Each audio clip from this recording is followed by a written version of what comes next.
Yeah, this is John Baxter, Contact Play Crew, SMB, bigging up Blatantly Blunt TV.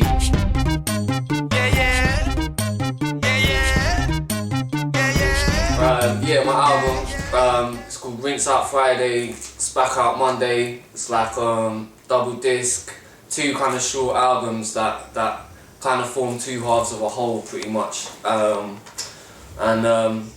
it's out now, high-focus.com.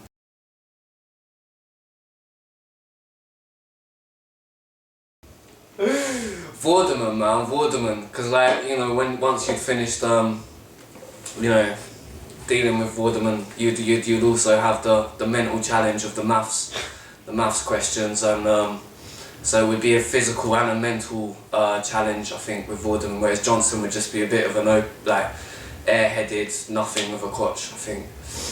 Vorderman.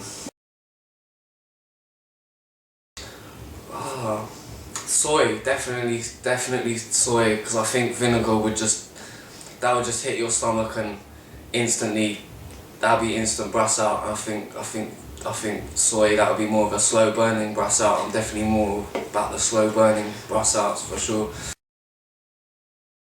Oh shit, but Buried Alive, you just die, innit? Five Senses that's a slow burning brass out. That's a slow burning brass out, and as I said, I was into them, so. Yeah, I guess, mate, yeah, lose all five senses, because then I think you'd probably develop a sixth, and the sixth one would be heavy. It would be on some Spidey. I don't know, I think this album is a lot less vulgar than the Crew album, the first album, but it still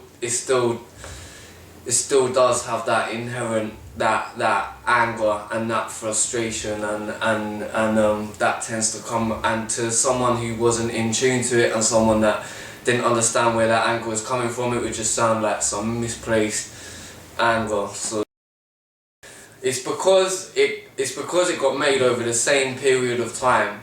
So in the 2 years after me moving back to London and it coming out, I was making both discs at the same time. So I didn't want to just didn't want to just bring out one and then leave it a while and bring out the other, because I like an album to come out that reflects the time period that you spent making it. So it didn't seem right to separate them, because it just seems like subject matter wise is two halves of a whole, and so like if I bring out an album next year, a whole load of next shit would have happened, and I'll probably be talking about a whole load of next shit. So I wanted to, yeah, this album definitely reflects the same time period. The only reason it's separated is because it's two different producers, and I wanted to get a consistent sound throughout both sides. Some rancid 5 for a tenner Gurners or some shit, because it's like some ridiculously high peaks followed by some crippling lows. One of those crack out deep sea fish you see on some weird Attenborough special that's all like lives thousands of meters underground and has all those weird bright lights that show up under the camera and kind of pulsates and undulates in that weird aquatic manner. Well, it would be one of those angle-based gash that on some days looks completely crisp and has dolled themselves up and looks paying, and on some days you'll go around and they'll have just got up and you'll just realise that in actual fact you've got bare spots and you put on quite a lot of weight and you're looking a little bit whiter. So yeah, some kind of angle based, different every day. I'm not sure if you're into it and want to juice it or not, kind of goes, I think. It would be one of those split shots with some like real nice cream coffee liqueur at the bottom, and the top half is like the most cheap, like Sainsbury's basic vodka, £8 for a whole bottle kind of thing, split up, butters followed by the crisp.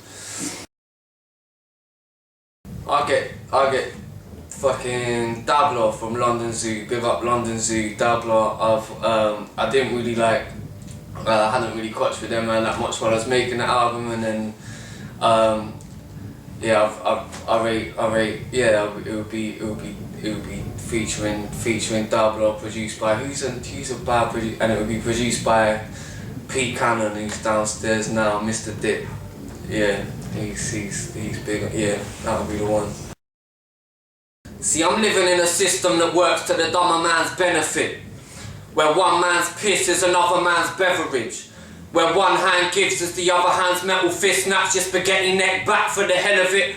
See, I could never get a grip, and you could never tighten yours, so tell me when you let it slip, and I'll be there to fight your wars live from the lion's jaws, liquor drenched dreaming, riding an iron horse, dripping wet bleeding, I still ascend scheming. Cause every minute spent breathing's a blessing on this picturesque evening as Britain gets freezing, cigarettes steaming, smog cloud kiss of death, pirouettes deep in the hidden depths sneaking. I still attend meetings with ghouls from my past, see the silhouettes creeping, as vinaigrette seeps on my salad days, man, a straight marinade traps in a bag full of gamma rays Baxter. My cabaret's matinee performance is staged on the back of a salivating walrus navigating forwards. So grab the last of your bars and barricade your fortress, grab a plate and gorge on the bedlam. Straight lovingly prepared by a horde of my henchmen. The sorcerer's bedroom, the source of perfection, projected and warped in the thought as reflections. A pause for a question. What am I? Answer.